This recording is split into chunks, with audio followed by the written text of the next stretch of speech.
Plaintiff Neil Billingsley rented a room in the defendant's home after answering her ad on Craigslist. Neil claims they got along even though they are complete opposites, but Neil's suing her today for a security deposit. Defendant Octavia Savage says after Neil moved in, she found out he was on probation, and then she discovered he had relapsed and was using crack, even though that was against the house rules. She's countersuing for emotional distress. Start with you. Your Honor, I moved in to Octavia's house. We connected through Craigslist. And we had an agreement, we signed an agreement, we chatted ahead of time. What was the agreement? The agreement was that I would pay $1,000 per month. And I paid a $1,000 deposit. And we had an agreement on the time frame when I would move out. What was that? August 1st. Moving in when? October 1st, I believe. Defendant Octavia Savage rented a room in her home to the plaintiff, and she claims after he moved in, he started using crack. How was it living there? We got along. We're seemingly opposites, as you can tell. Sort of like. I can't tell. Well, Octavia's old school Oakland. I call myself a new age hippie. It's kind of challenging to explain my lifestyle. It's very complicated. Some people refer to me as the white Michael Jackson. I do crazy dance. I have this crazy dance that I do, and I sing.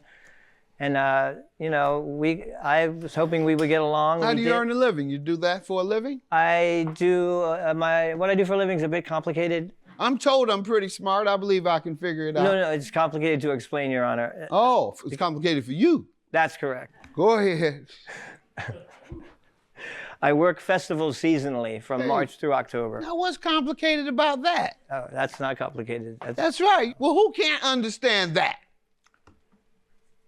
Most people, most people seem to have trouble understanding my lifestyle. You have fun, amusing folks. You're a fun-loving guy. I am.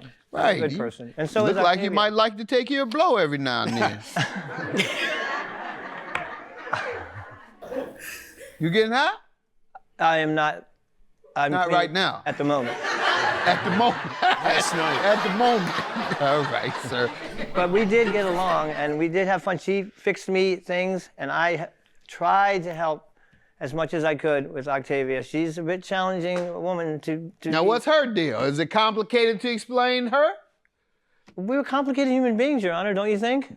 I have no idea. You give me her complications. Tell me what's complicated I love Octavia, about her. You know, and I feel, honestly, I'll be honest with you, it doesn't feel good. It doesn't feel good at all taking her to court. All right, let me hear from you, ma'am. Okay, Your Honor. I put an ad because I rent rooms, and he answered the ad. However, in this ad, it says that there is no drugs. This is a drug-free place. I ran a drug treatment program, so I didn't want to deal with that anymore. So when he answered this ad and he relapsed on me, I asked him he had to move. I could not do that. He proceeded to tell me, Octavia, I promise you I'll not do this, and so I kept trying to. So I hit it right on the head. Yeah.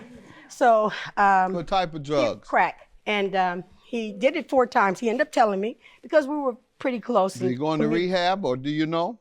No, I tried to get him to go into a program. I had a program, and I told him, I'm not running a program no more. I'm just renting rooms. I'm out the business, and I'm not doing that anymore. I told him that. But you had a 3/4 house? I had 5 houses. 5 3/4 house? Yes.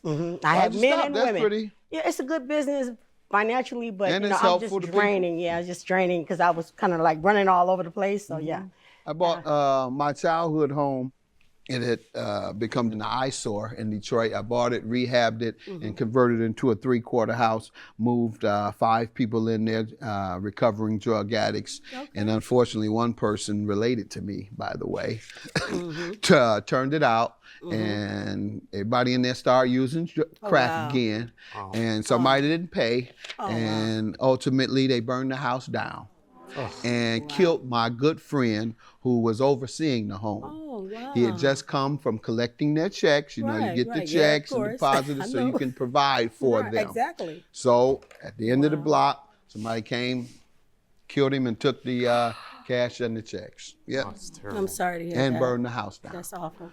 You from Oakland? Yes, I am. It is Detroit. It's a little different in Detroit. They Not burned a whole it down. lot. huh? Oakland is the Pretty tough. Detroit of the They West pretty Coast. tough. Yeah, they Huh? pretty. Am I right? Yeah, they are. You've heard that before. Right, That's right. So right, tough right. town. You're a recovering drug addict, sir? I would refer to myself as in recovery. Okay. I'll always be. I know that now. Have you ever been to rehab or in a meeting? I have been to, I would say, 2 formal rehabs, but again, When's the last one? may I say, am I allowed to be open? Yeah, that's what I want you to be. Are you sure?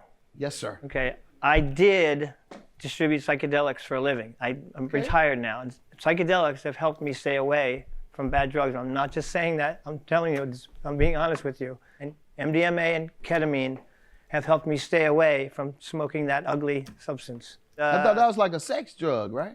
A feel-good sex drug? That's what Ecstasy? Ecstasy, generally speaking, when people say ecstasy, they're referring to the pressed pill. Generally speaking, when people say Molly, they're referring to the powder. They're both MDMA. Defendant Octavia Savage rented a room in her home to the plaintiff, and she claims after he moved in, he started using crack. What keeps you away? What is a good deterrent from crack for you? What's a good substitute? Everything I've learned, I came out west here to be a part of the, I've told Octavia this, to be part of the New Age thing in general and Burning Man specifically. Have you heard of Burning Man? A festival that happens once a year. Right. And it's 2 hours north of Reno in the middle of the desert. And for 1 week, it's the 4th largest city in Nevada. The first 5 years I went, I just partied. I didn't get it. And then I started to dig in. I became a part of a camp. And I realized that what it is, it's all about learning to manage your, what I refer to as herbs, unhealthy, unproductive, repetitive behaviors. So I'm going to write a book. I should write a book. I need to write a book. I should. And Sorry. What's the difference in feeling and effect of crack cocaine versus Molly? They're like polar opposites. Crack cocaine is like, it's a separate, it's a... Right. And so Molly? Molly is It's a feel-good drug, right? It's a It relatively makes you hug and touch and want to be That's huggy correct. and touchy, right? It's an empathogen and a stimulant, and it lasts 3 to 5 hours. It's used in couples therapy, and I use it. I'm not making this up. I'm going to start crying. Just let it go. I've used it a number of times to come off of Crack? smoking. I don't say that word anymore because it causes me unrest. Smoking. I think you might need to embrace the word because I think that's a deterrent. I did also, and I've talked about it to the nth degree, and I don't want to talk about it anymore. You sound like you're doing what you can, sir. I'm gonna leave you alone. If that's your strategy, sounds like you don't want to do crack. You're doing everything you can not to do crack. And I'm not gonna call you crackhead. I'm gonna call you doing everything you can not to be a crackhead. Thank you. And I did. So, all right, we're gonna leave it there, sir. And I admit I did relapse and I missed a month's rent, but I repaid the deposit and I moved out on time. I did everything I possibly could. Agreed, Octavia? Do not agree. Let me read. I cleaned the place. It was clean when I left. I did do some damage. I figure it's about $100 worth of damage. How did you figure? What's your figure? Where do you get your figures from? What type of damage was it, sir? I was pushing a sofa and my backside went through the sheetrock. And my butt's really small, so it was only small, you know. So I figured about $100 worth of butt damage, you know. That's. What do you say, ma'am? We prorated his rent, which he moved out on the 10th, 8/10, and that was $322. The damages was $553, and I gave him back $125. Did she? May I ask? Yes. Where did you arrive at $553? Well, you didn't hit your butt there because I have a picture of that, and I'll show you that you didn't put your picture butt of his there. butt. Nobody want to see that. Well, I'm just saying. You keep that I'm gonna show you the picture. damages. This is the on the damage is ground. from the his butt. damage. This is all the furniture that he picked up off the Could street. you imagine what his butt looked like? Well, this is too low. He couldn't have been down on there. That's not possible. Leave That's this not job possible. if I had to but see he left that. a lot of stuff It'd be the on last in day my y'all would place. see me. I asked him to stop picking up stuff I'm off gonna the quit street. just imagining it. Some people think my butt is cute, by the way, just for the record. Defendant Octavia Savage rented a room in her home to the plaintiff, And she claims after he moved in, he started using crack. What's your counterclaim, ma'am? What's your counterclaim? My counterclaim is for emotional distress. You got it. You got that. Tell me though. I'm sure you're gonna win it based on what I'm dealt with here. That he answered the ad that it's a drug-free facility, and I'm going to give you that ad right here.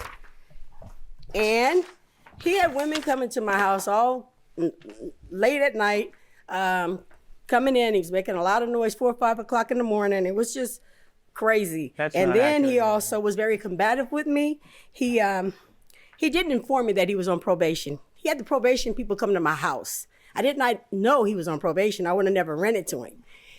They came and was going to jump over my fence to find him. And I told them, no, you can't come on my property. And then he had his PO call me, and he basically cried and begged me. You know, he cries very easily.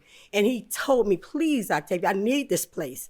I won't do it. I won't do this. I won't do that. I said, come on, Jesse, I'm going to go ahead and trust you on this. I didn't know he was the crack thing. I didn't know he did that. So I just assumed, okay, he just have a probation situation. Few months later, he relapsed. And that's when I said, I can't do this no more. You gotta go. Well, I'm not running the program. And sir, 125 is all I hear that is in dispute, because she has given me evidence that the damage you caused would be $553. 775, I'm going to grant you 0 of it. You caused damage to the property, and the only real issue is the amount of damage. You think the damage is $100. You have absolutely no way of knowing. You just throw a number out. She provides me of evidence that it's $553, and your claim is granted, ma'am, as a emotional distress. He knowingly moved in as a drug addict. You knew you didn't want one there because you knew how stressful it was. Exactly. And he lied and then came in and caused extreme stress as a result. Your claim is dismissed. Judgment for the counterclaimant for emotional distress. Have a good day. Thank you. Thank you. Jesse, I wish you well. I just pray that everything goes well for you. I do. She lied at the scene. She's lying now. I still love you. You lied. You misrepresented yourself and you misrepresented the case. But I have compassion for you. Okay, Jesse.